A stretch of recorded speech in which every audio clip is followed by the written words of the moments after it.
Dan saudara, tema kita malam akan datang. Jadi melanjutkan khotbah minggu lalu, saya ulang sedikit di poin pertama, bahwa dunia dalam keadaan malam. Jadi ketika Yesus datang pertama kali ke dunia ini dalam keadaan yang malam. Nah, malamnya seperti apa contohnya? Bahwa dunia mengalami malam yang dingin, ya. Malam kita di Indonesia nggak dingin panas ya. Tapi kalau saudara di Eropa ada negara 4 musim, saudara bisa mengerti malam dingin seperti apa. Dan itu keadaan rohani dunia itu seperti malam yang dingin. Dan itu kita bisa lihat contohnya seperti apa. Ya, seperti apa dinginnya dunia di saat itu kita bisa lihat dari sikap dari murid-murid Yesus yang punya sikap yang sangat dingin. Dari mana kita bisa lihat kisah ini? Karena suatu saat Yesus sedang berjalan dengan murid-muridnya dan kemudian mereka melihat ada orang buta yang sejak lahir dan kemudian murid-murid Yesus bertanya, ya, salah siapa ini?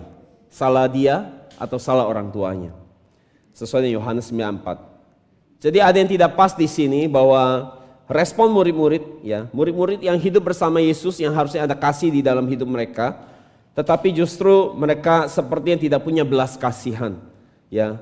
Nampaknya mereka orang yang sangat berdarah dingin dan hanya bisa menghakimi tanpa memberikan solusi buat orang buta sejak lahir. Dan saudara, bukan hanya murid-murid Yesus yang berdarah dingin, tetapi juga orang ahli Taurat dan orang Farisi juga berdarah dingin. Waktu orang buta ini disembuhkan, harusnya mereka bersuka cita melihat kesembuhan orang yang sejak dari kecil, sejak lahir sudah buta dan sembuh. Mereka malah hari itu mendakwa Yesus karena Yesus menyembuhkan orang buta di hari Sabat. Jadi saudara, mereka telah menjadi orang-orang yang mentaati hukum tanpa kasih, mentaati hukum tanpa belas kasihan. Mereka pandai menilai keburukan orang lain tetapi tidak bisa melihat kebusukan diri sendiri.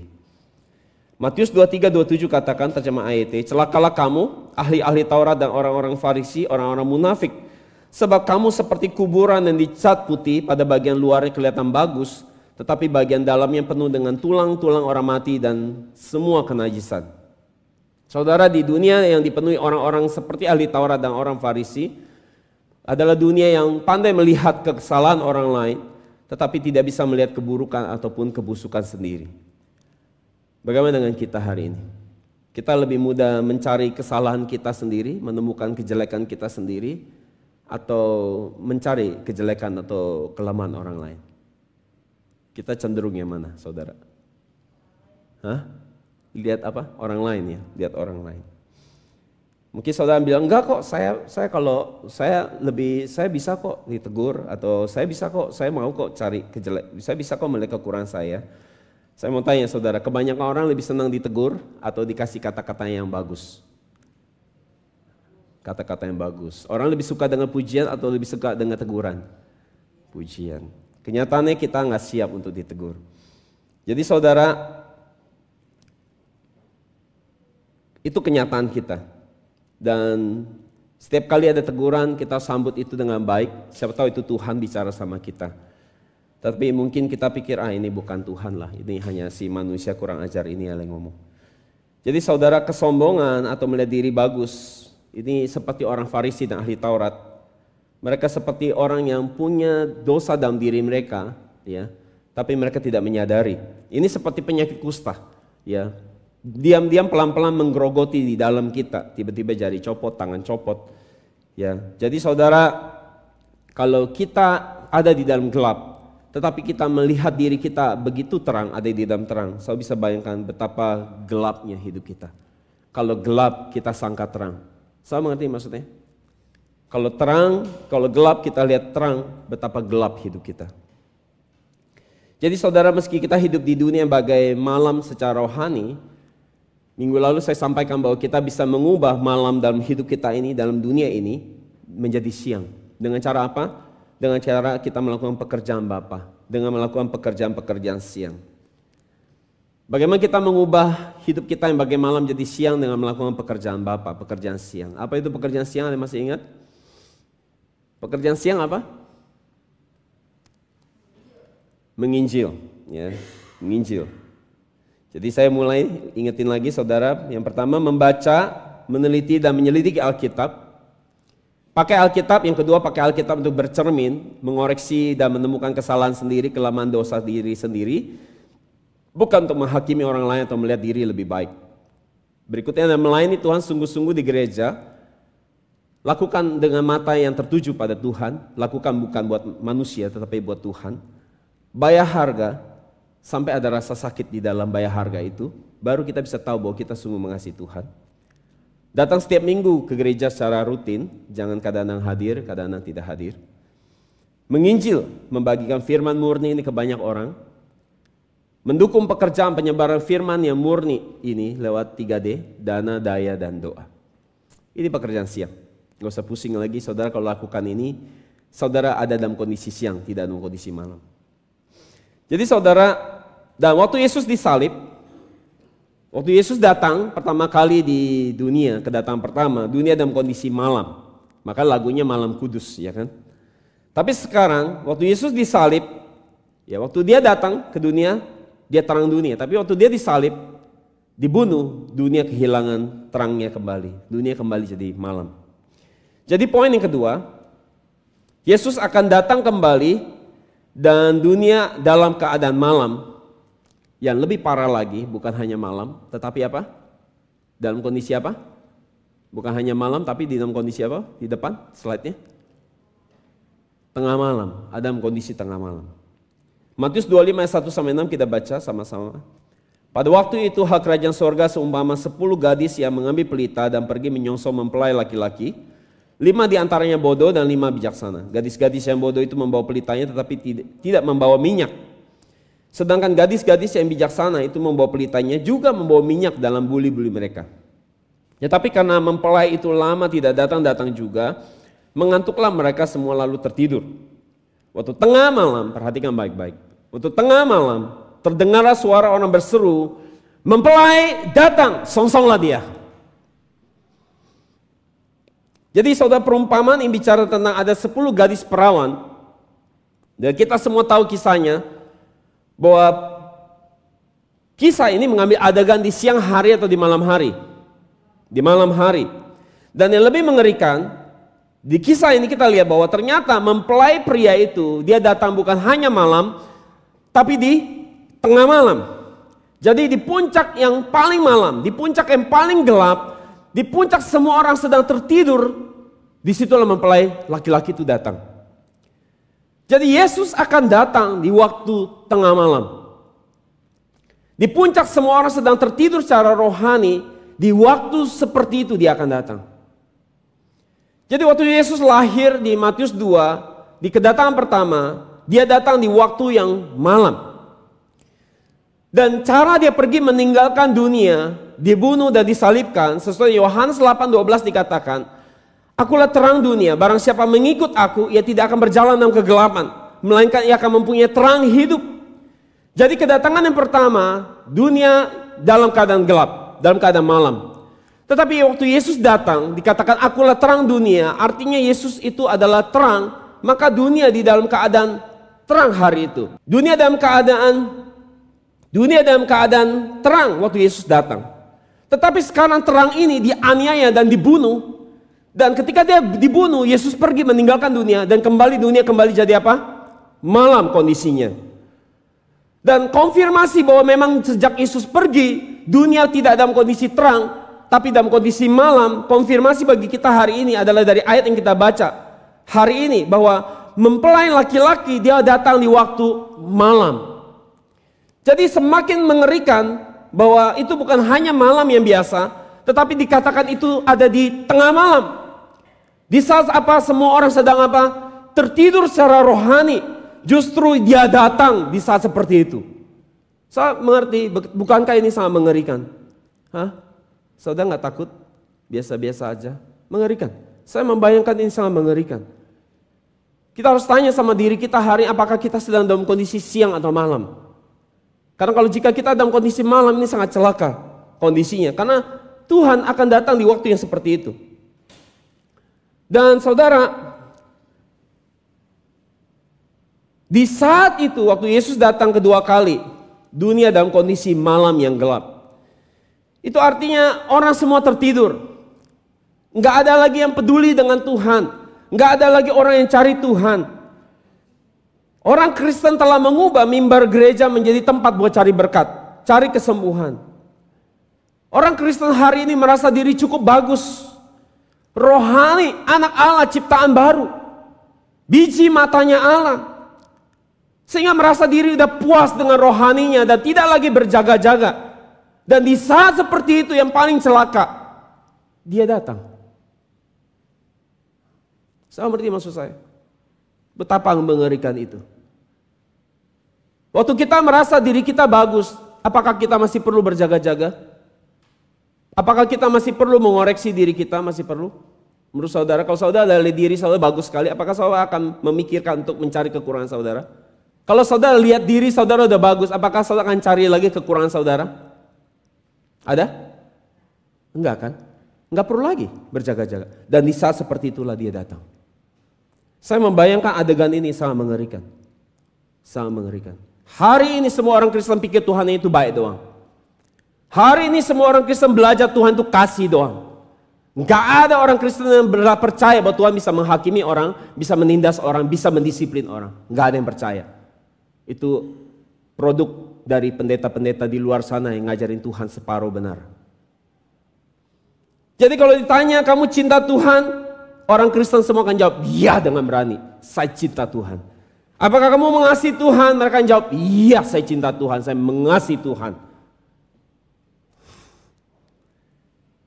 Kita cek seberapa kita mencintai Tuhan.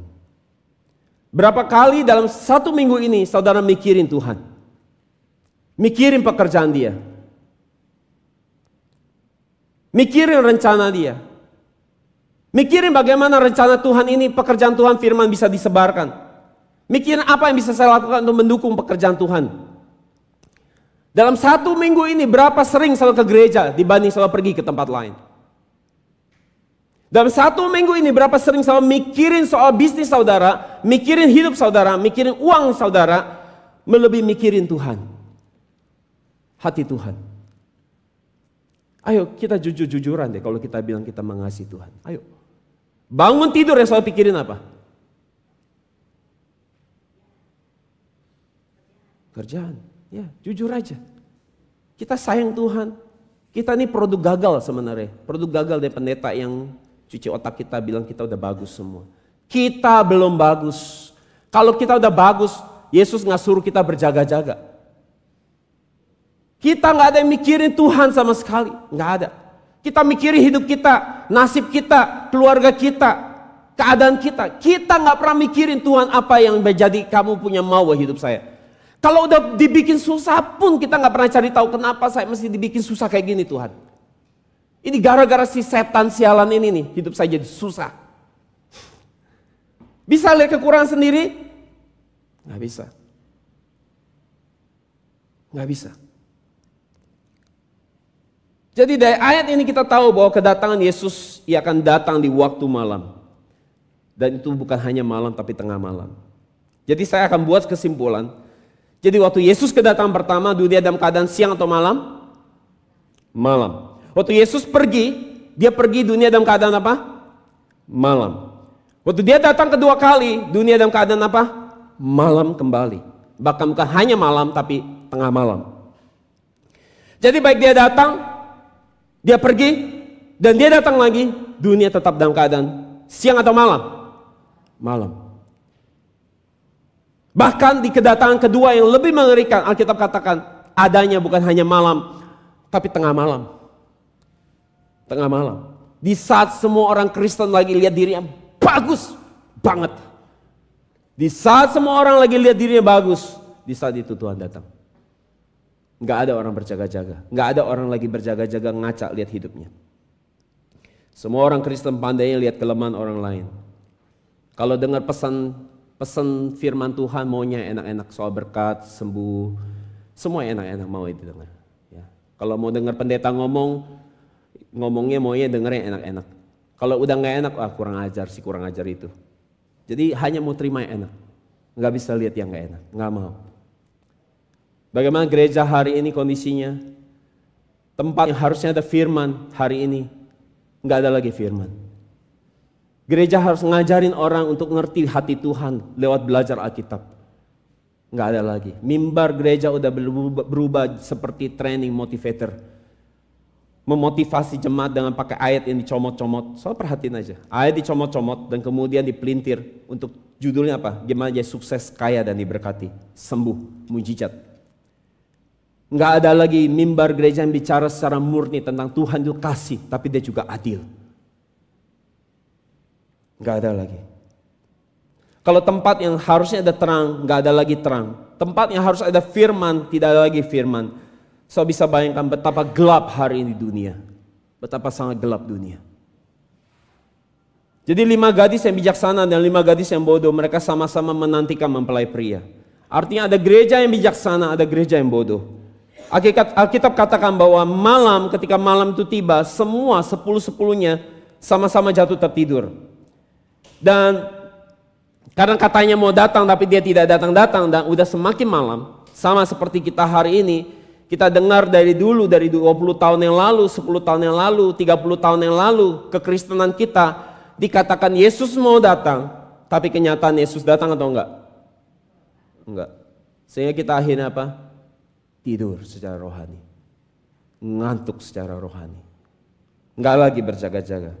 Enggak lagi siap menyambut Yesus. Tetapi saudara, meskipun sama-sama tertidur, gereja yang bijaksana, mereka punya minyak yang cukup.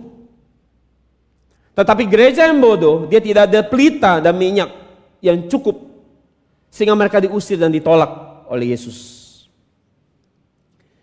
Jadi perhatikan baik-baik, patokannya adalah bahwa kedatangan Yesus yang kedua adalah di saat dunia dalam kondisi yang paling gelap. Puncak dunia dalam kerohanian yang paling gelap, di saat seperti itulah Yesus datang.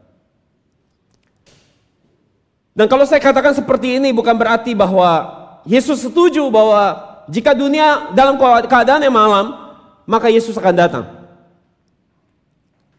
Atau artinya kalau saudara, hidup saudara jatuh bangun di dalam dosa, saudara dalam keadaan malam, maka Yesus baru akan datang.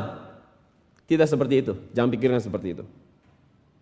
Tetapi justru ayat ini sedang jadi peringatan buat kita bahwa kebanyakan orang, kita harus tahu bahwa kebanyakan orang nanti, lihat fakta ini saudara, lihat apa yang saya sampaikan buat saudara. Saya mau tanya saudara, kenyataannya nanti waktu Yesus kedatang kedua, kebanyakan orang siap atau tidak siap nyambut dia. Saudara tidak mengeri itu. Saya merasa kita akan nyambut dia dengan baik. Kalau kita merasa diri kita bagus, apakah kita masih berjaga-jaga? Hello. Kita semua akan tertidur. Kalau kita terus merasa diri kita lebih baik. Jadi semua kita nggak suka kondisi ini, kondisi malam ini di mana Yesus akan datang di saat seperti ini situasinya. Jadi kita berusaha menahan arus malam yang dingin ini untuk masuk dalam hidup kita, masuk ke dalam hidup orang-orang yang kita kasihi. Kita berusaha tahan jangan sampai itu masuk dalam hidup kita. Kita berharap dunia menjadi tempat yang lebih baik ada dalam kondisi siang. Tapi kenyataannya Alkitab kasih tahu kita bahwa kenyataan dunia ada dalam keadaan malam. Dan Yesus datang celakanya dalam kondisi kita semua ada di dalam tengah malam. Jadi hari ini saudara, apa contohnya bahwa hari ini kita berusaha tahan itu malam supaya jangan masuk ke hidup kita atau masuk ke orang-orang yang kita kasih. Gimana caranya kita tahan supaya malam itu tidak datang? Apa yang kita lakukan? Supaya bisa ada di dalam siang. Saya mau tahu? Saya mau tahu? Waktu saudara nginjil firman yang murni ini. Waktu saudara nginjil firman yang murni ini, menurut saudara lebih banyak orang yang bisa terima atau banyak orang yang tidak bisa terima?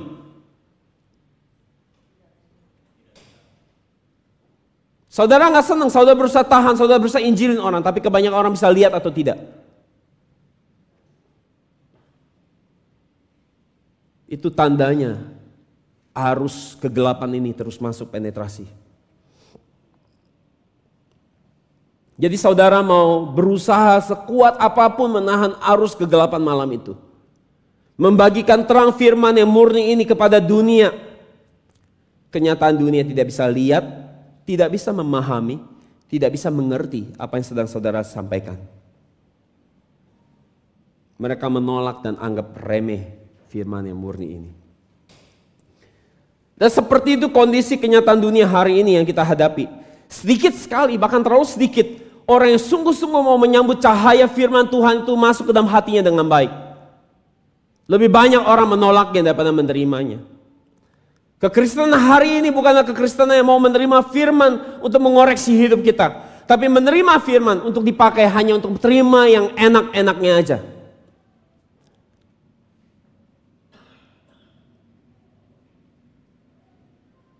Gak ada orang yang peduli sama Tuhan. Gak ada yang peduli sama gereja. Gak ada. Seberapa sering saudara datang ke gereja? Dalam 1 minggu kalau saudara datang ke gereja berdoa, itu artinya saudara memang cinta itu gereja. Tempat yang paling saudara sering pergi itu adalah hati saudara di sana. Bisa ngaca gak? Saudara lebih senang ke sana daripada ke gereja, itu artinya hati saudara ada di sana.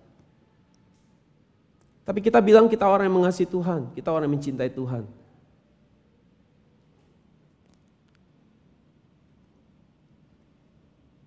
Jadi semua kita hanya mikirin hidup kita. Bukan mikirin Tuhan, bukan mikirin pekerjaan Tuhan.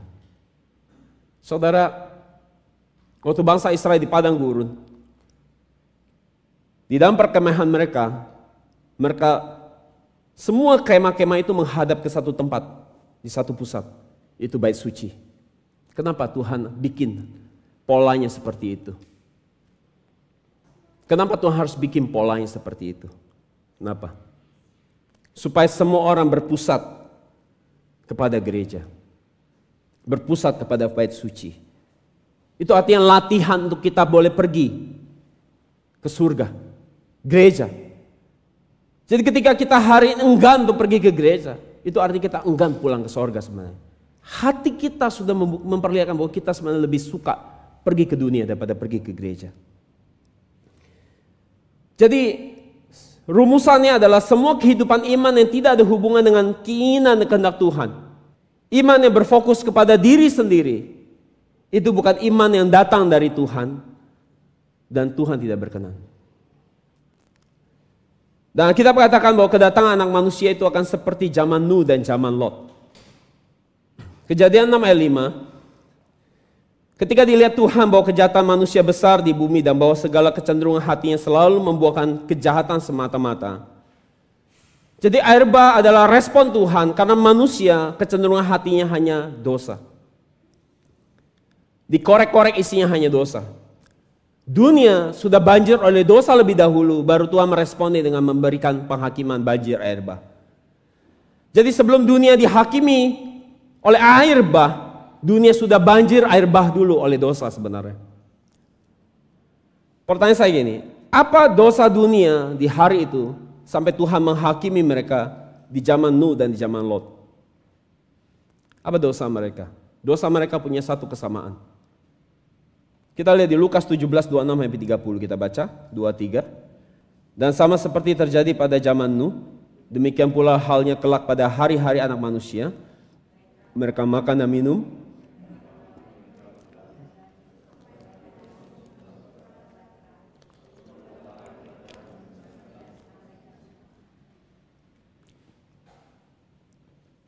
sudah selesai bacanya? Ayat 28. 29.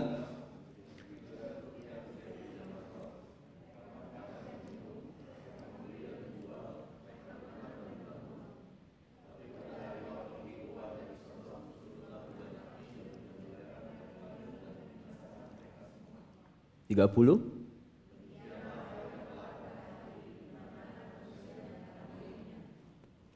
Jadi apa kesamaan mereka di zaman Nuh maupun zaman Lot? Apa kesamaannya? Apa dosa mereka? Makan minum, kawin mengawinkan, membeli dan menjual, menanam dan membangun. Apakah ini dosa? Apa ini dosa? Hah? Enggak dosa ya? Ya kan? Enggak dosa kan? Apakah salah kawin mengawinkan, punya anak, makan minum itu salah? Berdagang, bangun bisnis, itu salah? Kenyataannya enggak. Tapi gara-gara ini, Tuhan menghakimi air bah. Tuhan kirim api belerang. Semua ini akan kita lakukan selama kita hidup di bumi. Jadi salahnya di mana? Salahnya di mana? Kalau begitu, di mana salahnya?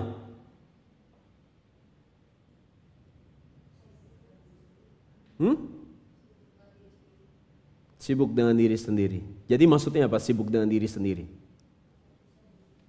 Iya. Jadi dari kasus ini apa masalahnya?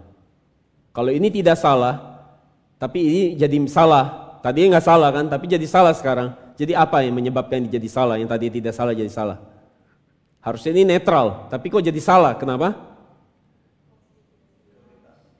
Yes, prioritas. Ini bicara prioritas. Utama.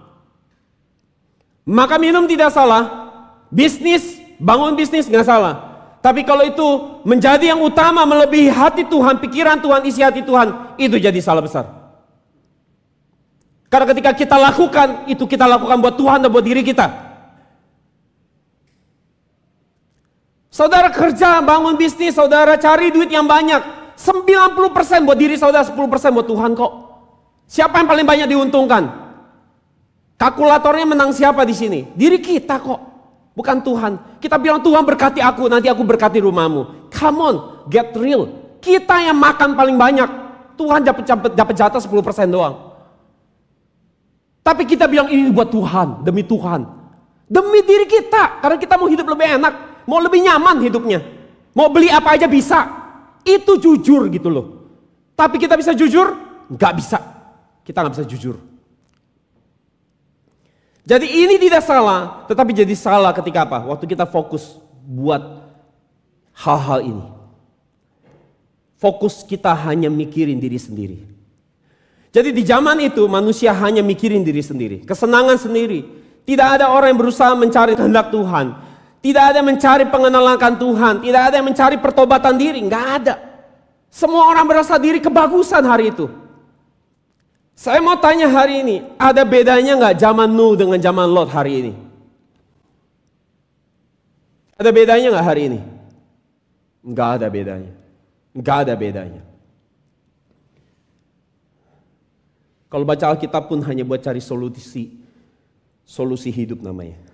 Bukan buat cari hati Tuhan, buat cari kehendak Tuhan. Saudara, waktu saya lahir baru, dari sejak tahun 96, saya selalu tanya Tuhan, Tuhan apa jadi mau kamu buat hidup saya? Tuhan apa yang kau mau aku lakukan? Aku lahir di dunia, aku gak mau lagi hidup seperti orang umumnya. Tuhan apa yang kau mau untuk aku lakukan buat engkau? Supaya hidupku bukan aku lagi tapi kamu. Hampir sudah 26 tahun, 27 tahun. Sejak saya lahir baru di usia 20. 28 tahun tepatnya. Saya gak pernah mikirin diri saya. Saya hanya mikirin orang lain. Mikirin hati Tuhan. Di saat orang usia 20 tahun masih jalan-jalan ke mall, saya sudah mengembalakan orang. Di saat teman-teman kuliah saya main ke Mall Ciputra, saya sudah di Komsel melayani orang. 28 tahun hidup saya buat orang lain dan buat Tuhan. Saya mau bilang mengasihi Tuhan. Mulai hari ini hidup buat Tuhan, bukan buat diri saudara.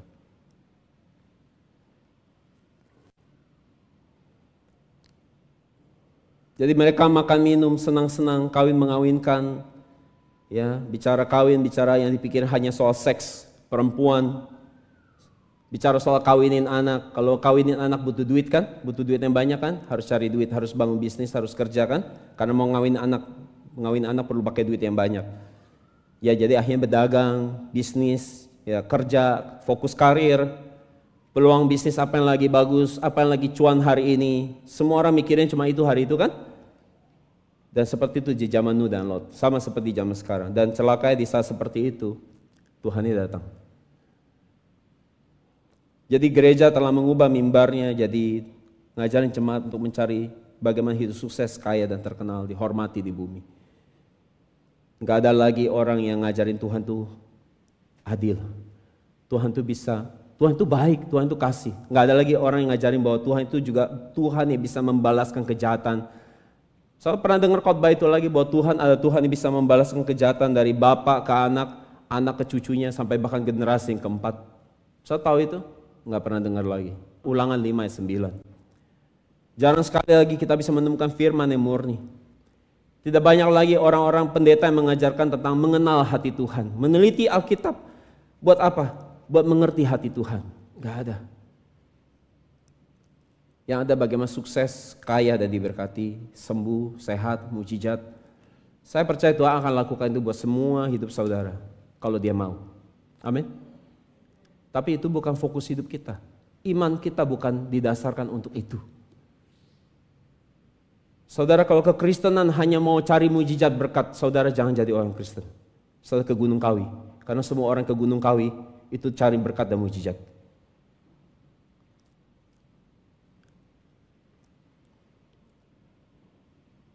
Jadi tidak ada lagi orang sungguh-sungguh mau cari pengenalan akan Tuhan.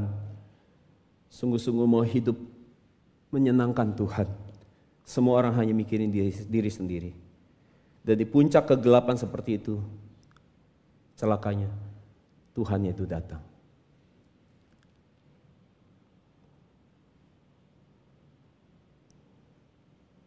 Jadi meski semua kita maunya ideal, kita mau Tuhan datang di waktu siang, kenyataan Alkitab kasih tahu kita bahwa gak seperti itu.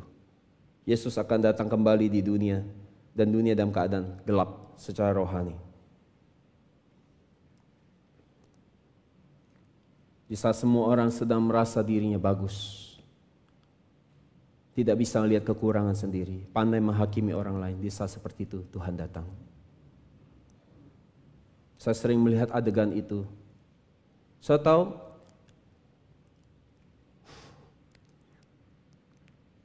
saya bilang pendeta menghakimi kita, ya.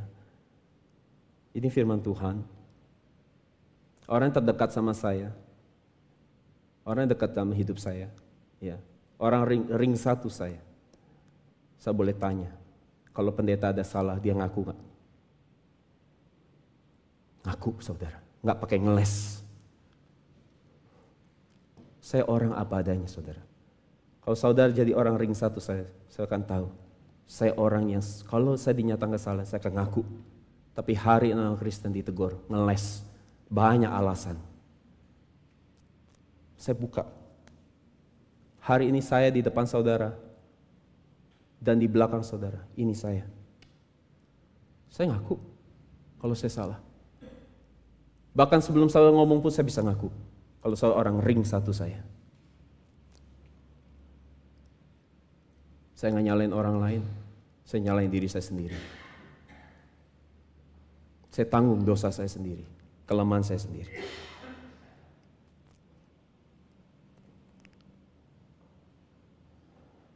Jadi di saat semua orang gak pernah mikirin Tuhan, di situ Tuhan datang.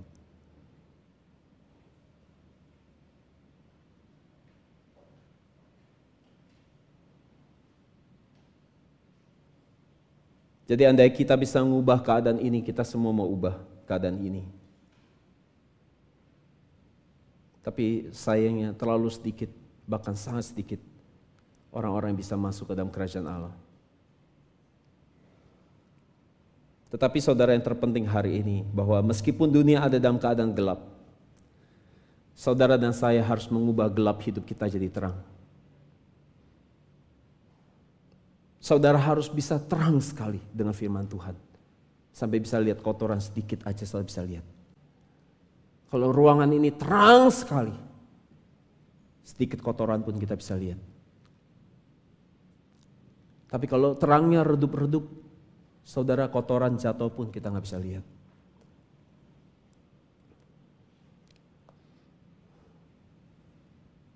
Jadi meski dunia telah menjadi malam, kita harus jadi orang yang terbangun, mengenakan iman siang kita. Dan kita boleh jadi orang yang menggenapi apa yang kehendak Tuhan buat hidup kita. Kesimpulan, bagaimana kita menyambut kedatangan Yesus yang kedua yang akan datang di tengah malam? Sesuai bacaan kita hari ini, kita harus mempersiapkan dengan pelita dan minyak yang penuh. Mari kita pakai waktu yang Tuhan pinjamkan. So, saudara tahu bahwa waktu yang kita punya ini bukan punya kita? Saya tahu itu. Ini Tuhan pinjemin. Saya tahu itu, bahwa Tuhan pinjemin kita. Dari mana saudara bisa yakin kalau besok saudara masih akan bisa hidup? 6 bulan lagi, dari mana saudara bisa yakin? Kalau kita nggak berbuat, Tuhan anggap selesai. Kita nggak bisa. Waktu ini Tuhan pinjemin sama kita untuk kita pakai dengan baik. Jadi karena waktu ini dipinjamkan sama Tuhan, mari kita persiapkan diri kita untuk menyambut kedatangan Yesus yang dengan pelita dan minyak yang penuh. Apa itu pelita? Firman Tuhan itu adalah pelita. Sesuai dengan Mazmur 119 ayat 105. Firman-Mu itu pelita bagi kakiku dan terang bagi jalanku. Hanya orang yang punya firman yang akan bisa diterangi jalan hidupnya. Meski jalan kita salah, kita akan kembali ke jalan yang benar kalau kita punya firman dalam hidup kita. Tapi kalau kita nggak bisa ngaca sama itu firman, selalu lihat diri bagus, bagaimana kita bisa lihat terang itu. Hari ini perhatikan orang baik-baik. Jika kita merasa diri kita, hari ini saudara, kalau saya tanya, ada saudara yang sudah merasa diri saudara kudus? Ada? Ada saudara yang merasa diri sangat bagus sehingga saudara rasa yakin gak usah berjaga-jaga lagi? Ada? Saudara, tapi kita gak berani ngangkat tangan kita. Tapi kita selalu lihat diri kita bagus melebihi orang lain. Jadi kalau kita gak bisa ngaca lihat kelemahan kita sendiri, artinya firman di dalam diri kita masih redup.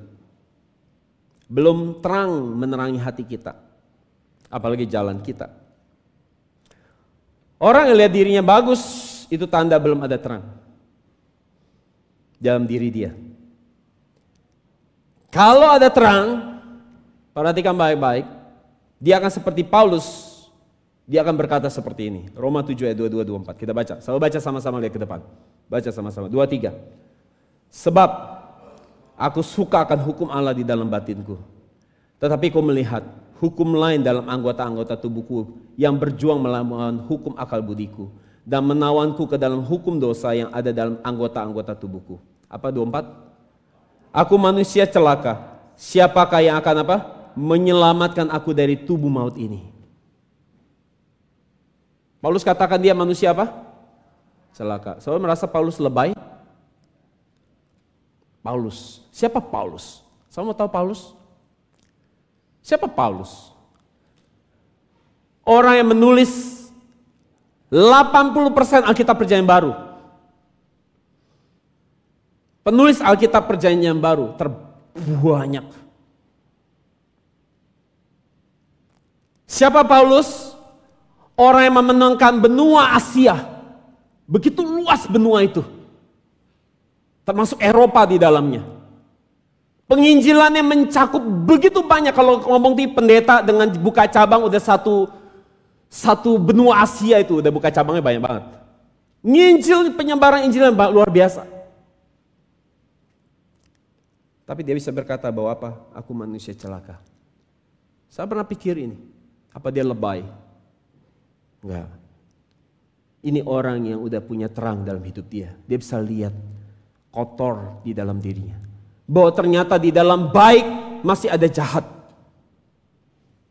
Ini orang yang udah lihat Tuhan, udah ketemu Tuhan, makanya standar dirinya tuh nggak kayak kita yang berasa diri bagus. Soalnya kalau benar-benar lihat Tuhan, soalnya nggak akan berani lagi bilang diri bagus sih. Itu karena nggak pernah lihat Tuhan sih. Jadi berasa diri bagus. Dari mana kita tahu bahwa Paulus lihat Tuhan? Karena memang Paulus pernah pergi ke surga dan ketemu Tuhan. Dan kita lihat sebagai orang yang nginjil satu Asia, penginjilan begitu hebat, menjangkau banyak Asia, wilayahnya penjangkauan begitu luar biasa. Dia bilang apa? 1 Korintus 9:27, kita baca sama-sama 23. Namun, aku melatih tubuhku dengan keras. Sekali lagi, dengan apa? Keras. Apalagi? Keras. Bukan santai-santai, selo-selo. Dengan keras. Apa artinya keras? Saya tahu arti keras?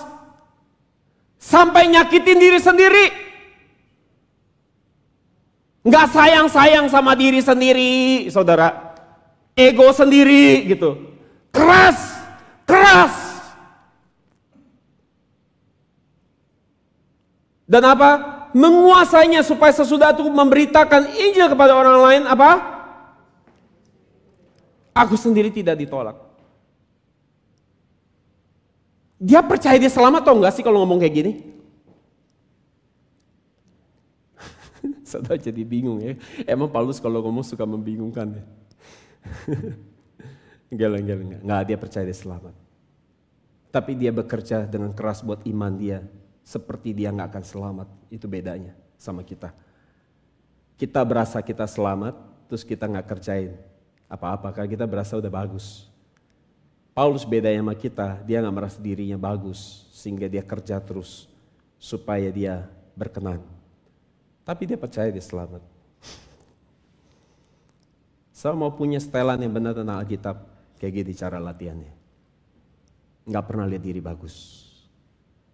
Udah bagus, cari lagi yang gak bagus ya. Kalau kita udah bagus dikit, udah berasa selangit.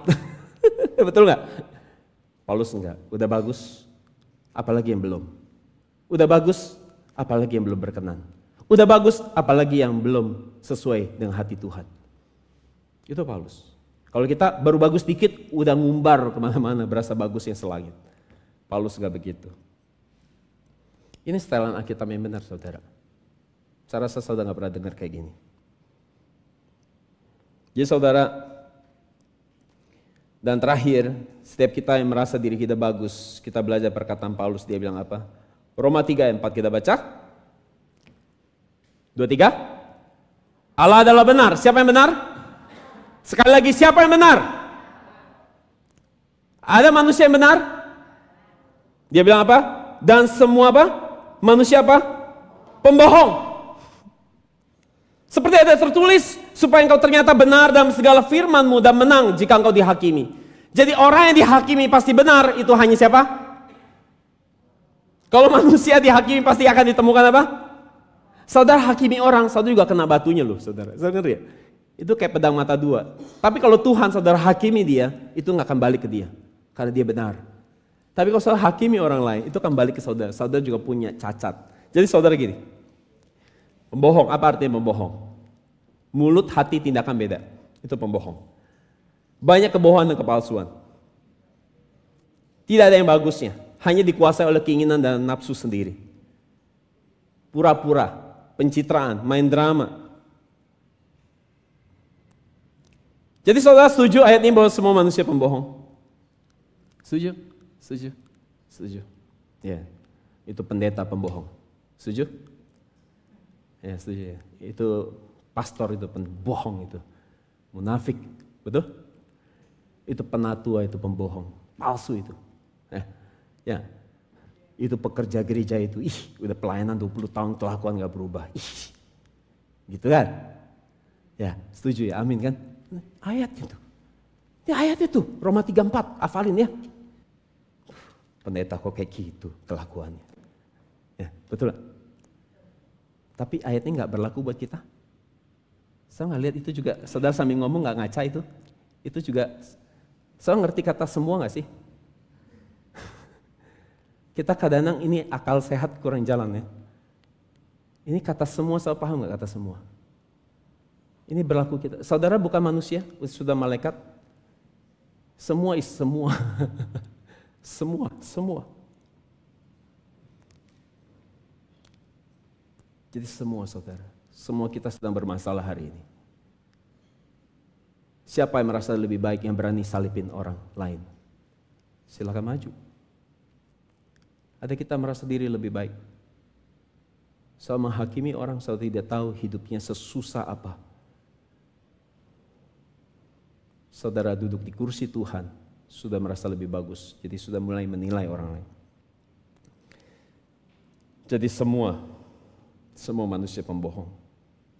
Diri kita semua pembohong. Suka janji-janji sama Tuhan, tapi nggak ditepati. Suka gombal-gombal ngomong sama Tuhan, tapi nggak dipenuhi. Jadi pelita adalah firman. Yang kedua, apa itu minyak? Minyak adalah bicara pengurapan Roh Kudus. Kepenuhan Roh Kudus. Untuk kita bisa menyatakan kuasa Tuhan melalui pekerjaan-pekerjaan Roh Kudus. Kisah Rasul 10 ayat 38 kita baca. Yaitu tentang Yesus dari Nazaret, bagaimana Allah mengurapi dia dengan Roh Kudus dan kuat kuasa. Dia yang berjalan berkeliling sambil berbuat baik dan menyembuhkan semua orang yang dikuasai iblis, sebab Allah menyertai dia. Jadi saudara, hari ini kita bisa tertidur secara rohani. Tetapi jika kita punya firman dan Roh Kudus yang penuh dalam diri kita bisa terbangun dengan segera. Saya ngerti maksudnya? Kita semua bisa tertidur, kita semua bisa berasa diri kebagusan. Tapi asal kita punya firman yang penuh, waktu boom Yesus datang, kita bisa langsung terbangun dan bertobat segera. Kita langsung tersadar. Kalau saudara ingat pelajaran tentang bagaimana Ishak jatuh ke dalam kedagingan, tapi karena dia punya firman yang penuh, boom, waktu Tuhan ingetin, dia langsung terbangun dan tersadar. Jadi sekarang tujuannya adalah penuh firman, supaya ketika Tuhan sadarkan saudara, saudara bisa terbangun. Jadi mari kita memulai tahun yang baru ini dengan 7 hari pertama kita hari ini, dengan belajar jadi orang-orang yang bisa ngaca dengan Alkitab. Pakai Alkitab buat bercermin pada diri sendiri, untuk melihat kejelekan kita sendiri. Karena semua manusia tadi apa? Bohong. Bagus. Ya. Semua manusia pembohong. Kalau ngomongin diri sendiri nyombong. Kalau ngomongin orang lain gosipin. Manusia hanya benar waktu lagi cerita Alkitab aja. Jangan, betul gak? Kita suka gitu kan? Kalau lagi ngomongin diri sendiri lagi nyombong. Kalau lagi ngomongin orang lain lagi gosip. Atau lagi kepo.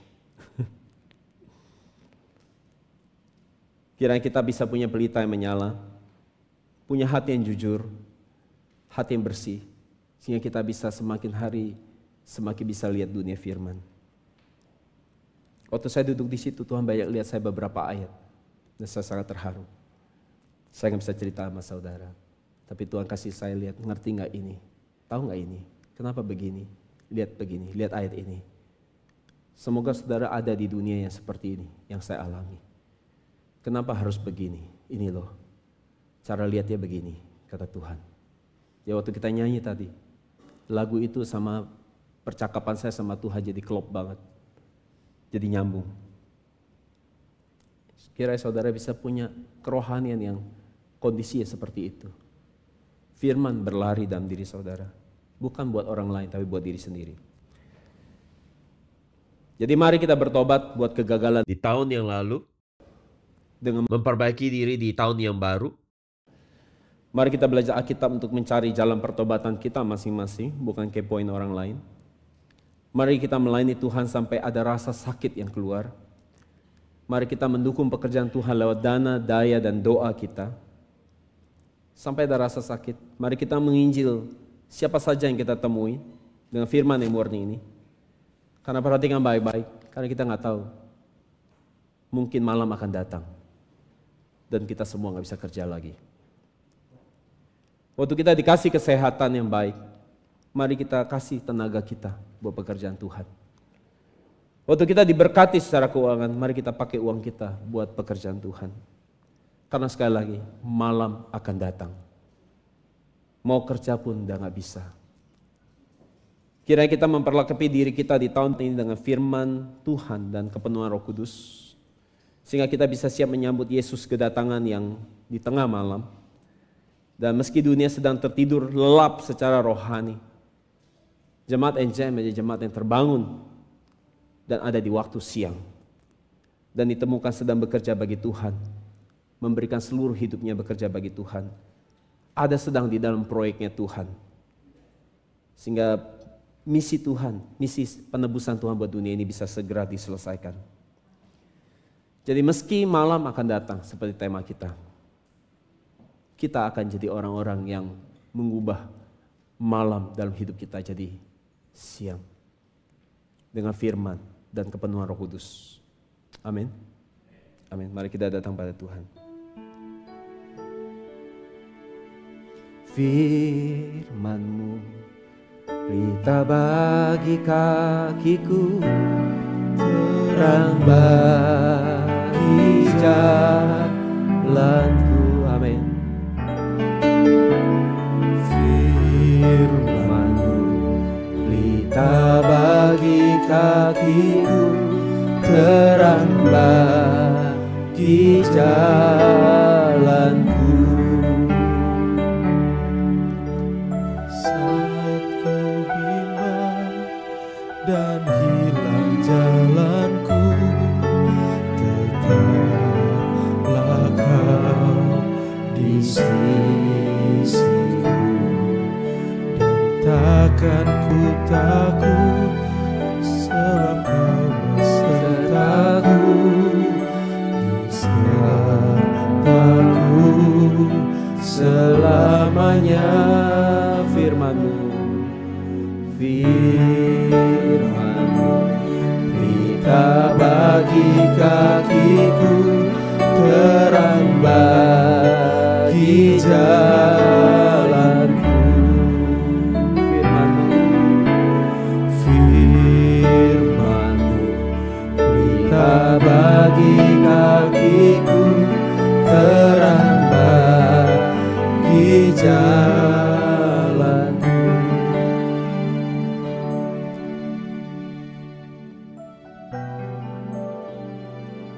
Bapa, kiranya kami jadi orang-orang yang melihat firman, menemukan firman,